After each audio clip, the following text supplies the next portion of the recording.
If we ask busy moms what is the one thing that they would like in their lives, and that would be more time to spend and less time cleaning. So we have Hilda Rogers with us in our studio who's going to help us with some organizing tips. Welcome to the studio, Hilda. Thank you. Glad to be here. So I am definitely one person who can definitely use your help because I spend all my time getting all the toys in order, and then they're back out again, and it's a mess every morning. So Right. What is your advice? Where do we start with organizing? Well, first, let me just say that I understand where you've been. I'm there. I have 2 kids myself. I'm busy, and I have little time to clean and declutter. So the best thing is to actually have a nice organized home. Take little bits of time where you can and try to get your home in order so that it makes it much easier to maintain, even with kids. And you can help your kids learn to declutter too. Oh, okay. Yeah, I definitely want to learn more and think we'll have some practical tips in terms Yes. of what we can do. But Sunny, you were talking about clothes. That's another thing. Yeah, you know what? When it comes to clothes and stuff like that, I have it everywhere, just in my room, and I don't know what to do with it. I'm guilty of it, and I'm technically I know what I should do. I should give away some of my clothes. But you know, you see a shirt and you're like, well, I think I'll wear it. Maybe not today, but maybe 2 weeks from now. Right. So like in terms of And a year goes by and you yeah, haven't and you touched never it. wear it. So I think it's more of a mindset that needs to be Yes. changed. Yes. So how would you go about changing your mind when it comes to, you know what, it's time to let this go? One of the greatest tips I've ever heard is, I'm sure some of you have heard it before, you can turn your hangers in your closet backwards at the beginning of the year. So this is Yeah. the perfect time to do it. Yeah. As you wear your items, you hang them back the right way. And then at the end of the season or at the end of the year, any of those items that are still backwards, you know you haven't worn those. And it makes it so much easier to just donate them or sell them or give them away to a friend because you know you haven't worn them. You know what? That's so funny you say that. But you know what? My brain would say that. My brain would say, you know what? But what if you can use this as a costume for Halloween? So let's wait till October 31st. Or you could totally like make a costume out of it. Yeah. No, I can totally see myself starting out with great intentions. Yeah. And not following through because somewhere down the lane I'll be like, oh, that's okay. Well, forget about that. Oh, I don't have time for it. So I think one of the things that people experience is they hold on to stuff. I don't like hoarding is something that's really common. It's to different degrees in different Yeah, people. for sure. But what's the reason for that? People hold on to things for different reasons. One of the things people like to hold on to is a lot of sentimental items because you don't want to give away those special things that you inherited from your grandmother or stuff like that. And it is good to hold on to some things, but if you're holding on to them, it's good if you can either use them. So use her special china for special dinners and things like that instead of having it in a box in your basement. Maybe if you've got special letters or cards that you've received that you want to hold on to, put them in you can get those shadow boxes or a frame, and you can see them then every day, and it reminds you then of those special people. So it's not clutter, then you're actually using the stuff, and you can enjoy it and honor those people more. Yeah. And what is one of the things that people tend to hold on to? What is that one thing? It really varies for every Yeah. person. Honestly, my clients, I work with lots of different people, and what they hold on to is so different. Some people it's clothing, some people it's shoes, some people it's toys. Oh, really? Anything. So it's really just a mindset, trying to decide that my space and my home is valuable to me. I don't want to spend time looking for things. I don't want to spend time, I don't want to spend money rebuying things that I already have but I can't find them. I don't want to, I just don't want to do those things anymore. I want to enjoy my home. I want to feel free in my home. I don't want to feel stressed by all the clutter around me. And so if you can get to that point and make a commitment, I'm going to declutter this year. I'm going to get rid of the things that I'm not using, the things that I don't love anymore, the things that don't bring me joy in my home, and then let go of those things so that what you have left really is a space that you can enjoy, that you can spend time with your friends and family. You can have guests over because you're not ashamed of all the clutter that's in your home. Or you don't have to run around and declutter and hide things when someone's coming over, and then when they leave, it's back to the same thing. Right. So I think I definitely like those ideas, and especially when there is limited space, or I would say even if you have a lot of space, like for example, we have a basement, and we have reorganized it several times, and it just goes back to being a storage again and again. Because if we're just dumping stuff when we don't need something, we just dump it. We're like, maybe we'll use it. And space is never enough. So what would you say for somebody who lives in a downtown condo and they have a 2-bedroom apartment, like a condo, and they don't have space. Where do they store stuff? The biggest tip is to try to maximize your vertical space. So we use surfaces a lot. You have tables and you put lots of stuff on them. You have counters, you put lots of stuff on them. A dresser, you put lots of stuff. But those spaces then make you feel cluttered and stressed because there's stuff on them everywhere and it's not relaxing. If you can use your vertical space more, it really helps. And some of the organizing products that I'm going to show you in a few minutes are going to help you to do that. Oh, I can't wait to see those, because that's a great idea. We never think about our walls and how we can use it in different ways. Exactly. That's really, really great. Yeah. How does clutter affect a person emotionally and mentally? How does it affect people? It really adds to your stress level, and like I even know for myself, when my home was really cluttered, I felt very stressed. And as I started to declutter, I felt less and less stressed, and it made such a difference. I was more productive.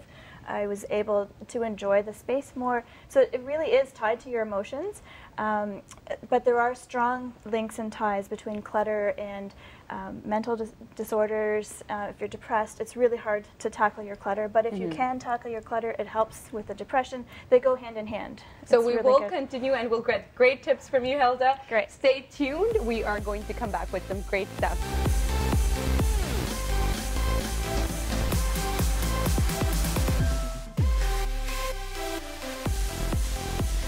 So we are organizing our homes, and Hilda is going to give us some excellent tips. So let's get started, Hilda.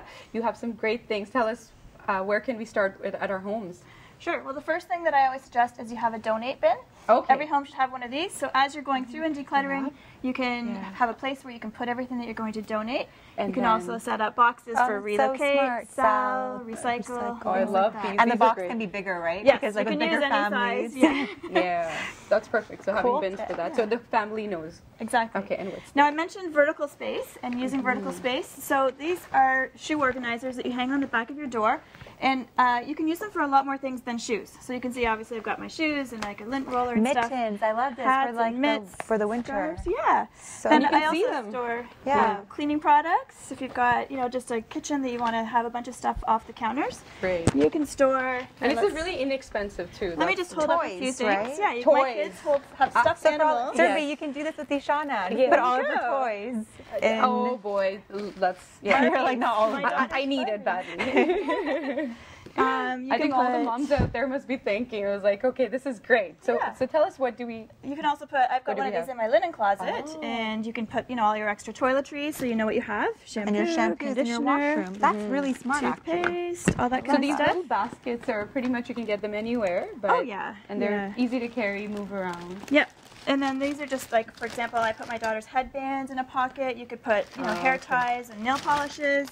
You can put craft supplies. I don't know if you have rainbow loom at your house, but these elastics are all over our house. I love this because you can them in these actually pockets. see what you have. Exactly. Right? Versus in a bin, you don't really know what's in here. Exactly, and it uses that vertical space you're hanging on the back of the door that you wouldn't be using for anything else anyway, and that keeps your dresser or your closet or your whatever I love free. it. And this is another good one for vertical space. Yes. And Jewelry, that's every another woman thing, can use this in her home. And you can get these in various sizes depending on how much jewelry you have, but you can hang your necklaces and your bracelets on one side, and if you flip it around, this one you can't see through the pockets, so but nice. there, you can put your rings and your earrings. There's ones with plastic pockets so you can see right inside. Okay. And it's great. You can get really large ones if you've got lots of earrings. Oh my And goodness. it keeps it all organized. Instead of being on your bathroom counter or your dresser, it's just hanging in your closet. or And on this the back way of you your door. suddenly discover more jewelry than you actually thought you had, and you don't have to go shopping. Exactly. This is another great vertical space thing. You can keep your spices all on a double turntable, so you can see them easily, and they don't have to be all over your kitchen counter. Keep them organized in your cupboard. And I can see more toys here. Yes. So we talked about toys earlier, and using you can use bins to contain them. And I love how you've labeled it, and it says My Little Pony. Exactly. So these are my daughter's My Little Ponies. When this bin gets full, if she gets more My Little Ponies, she's going to have to get rid of a few before she can put more in here, because that way we don't add to the clutter. And I love all these tips because you also have a really cool challenge coming up. Yes. So, like, for people that don't really know where to start, they can pretty much come to your challenge and really learn how to, like a hands-on approach. Yes. So what I have, I've been running it actually for 2 years now. It's called the 365 Items in 365 Days Challenge. And the idea is you just declutter one item every day from your home. By the end of the year, you've decluttered 365 items. I love it. Simple. You can declutter whatever you want. And I really, really encourage our audience to do this, because that way I'm motivated after this shoot. I think I'm going to do it, but it would really, really get us all motivated to get organized this year. So this is wonderful. And also, Hilda, upcycling is really popular right now. Mason jars are trendy. So how can people use that in their homes? Well, I use mason jars in my pantry. I put my flour and all those baking ingredients in them. It makes it less cluttered looking than all those bags that you get, and you can see what you have. You don't have to worry about running out of ingredients at the last minute. You can use them for anything, really. People use them for toys, small toys, keeps them all organized. And I have to say, my grandma used this before it became trendy, like back in the day. So like all of our spices are in little mason jars, so it really works. And it's glass, so it's really good for the environment too. Paper is another thing. Letters and papers, and when tax time comes down and we don't know where things are. I set this up for my kids for school. They have a file folder for each grade, and so when their paperwork comes home from school, their art projects or their tests or whatever, they pop them in here, and at the end of the year we go through and we pare it down to a reasonable amount of the special things they want to keep. But this keeps it off of my kitchen counters and my dining table and everything else. And it's great for the kids because, once they're done school, they can always come back to it and see their memories and pull it out. Yeah, and it's all in one spot and it's organized. I love it. So how do you get kids to understand what you're doing and really tell them that this is what they're supposed to do, and if they don't do, there are consequences? Because I need to start doing it. She's only one. She's turning one, but start soon enough. Definitely, you can start at any age learning how to put their toys back where they belong. You can use picture labels on the bins if they can't read yet, and just help them learn to tidy up and put things away every time. That everything has a place, and you put everything back in its place every day. So it's not just mommy's job, it's the family's job. And this looks like a good job for kids too, right? Exactly. So they can teach your kids to put their snacks away. Exactly. Pantries get really cluttered, and you end up losing food at the back that gets shoved back there, and you can't find it, and it goes bad. So having these pull-out bins, these are just shoe boxes. You can get these at the dollar store.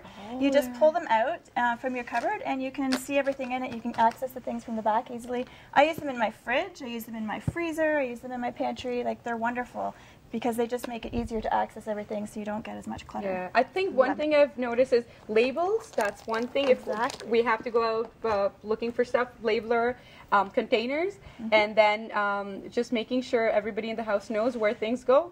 And if you can see them, you can organize them. So there's lots of fun stuff, but thank you so much, and there's going to be more coming up. But thank you, Hilda, for these great tips. Thank you. Keep watching. We'll be back.